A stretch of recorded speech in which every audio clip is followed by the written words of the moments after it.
Маринованный шпинат по-корейски. Начинаем с приготовления заливки для маринада. Лучше использовать кастрюльку, которой не жалко. Измерительной посудой у нас будет стандартный маленький пластиковый стакан, где-то около 150 мл, и нам потребуется соевый соус. Не смотрите, что мы расходуем его очень много, потому что этот соус потом можно использовать в приготовлении разных блюд после того, как съедите весь шпинат. Итак, соевый соус нам потребуется в объеме 1 стакана. И затем добавляем сахар. Используем белый сахар или можно коричневый сахар, если он у вас есть и вы хотите. И он нам потребуется в объеме 2/3 стакана. Сахара, в принципе, можно и чуть-чуть больше положить, потому что чем больше сахара вы кладете, тем дольше сможете хранить этот продукт. Вода мы заливаем в объеме 1 стакана. При приготовлении маринадов такого типа соевый соус и вода всегда 1 к 1 идут. И луковая шелуха, которую в других рецептах я говорила вам, что я не выбрасываю, я использую.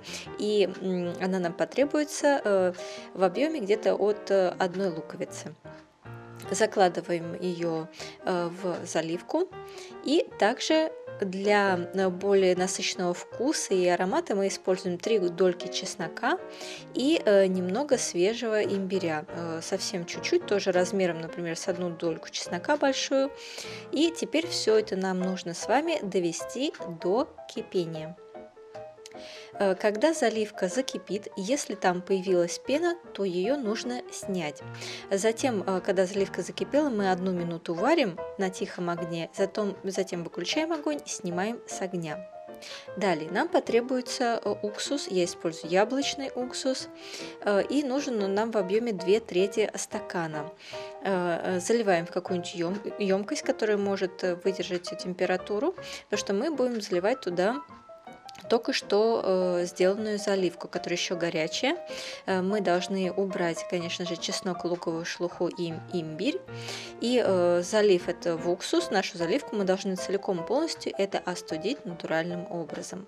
Теперь займемся заготовлением шпината, который потребуется нам в объеме 500 грамм с учетом приведенных пропорций заливки.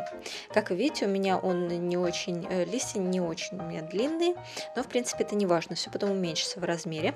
И я буду использовать также часть корня. Если вы не хотите, просто отрежьте ее.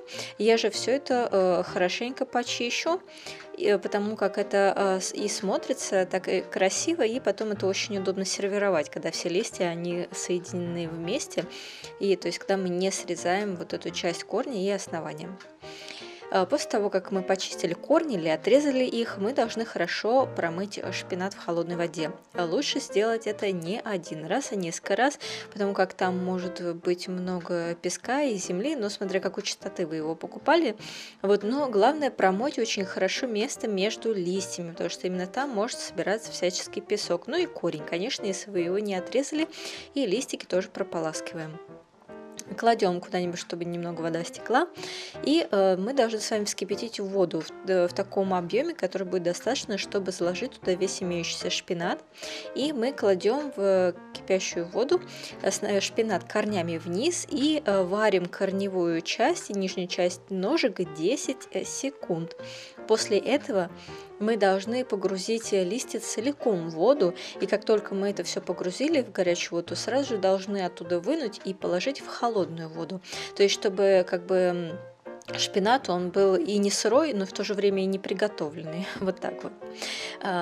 После этого, когда шпинат уже остынет в холодной воде, мы должны будем его отжать. Удобнее всего это делать так, и лучше всего взять несколько штук, чтобы они сами на себя друг на друга давили, и отжимаем воду.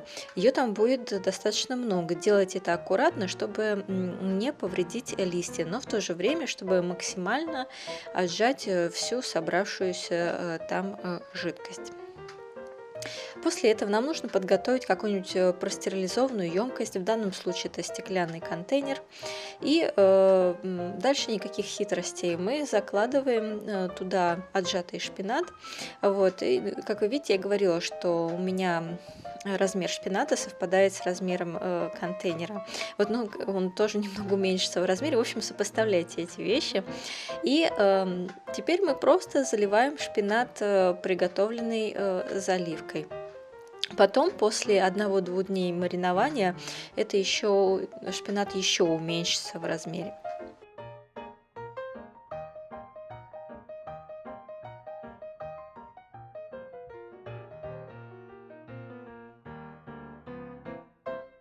Если заливка не целиком покрывает количество шпината, можете взять какой-нибудь сухой деревянный предмет, типа ложки, и погрузить это все туда.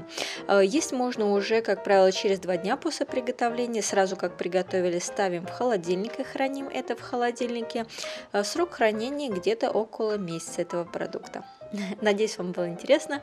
Лайкайте, подписывайтесь и до новых встреч!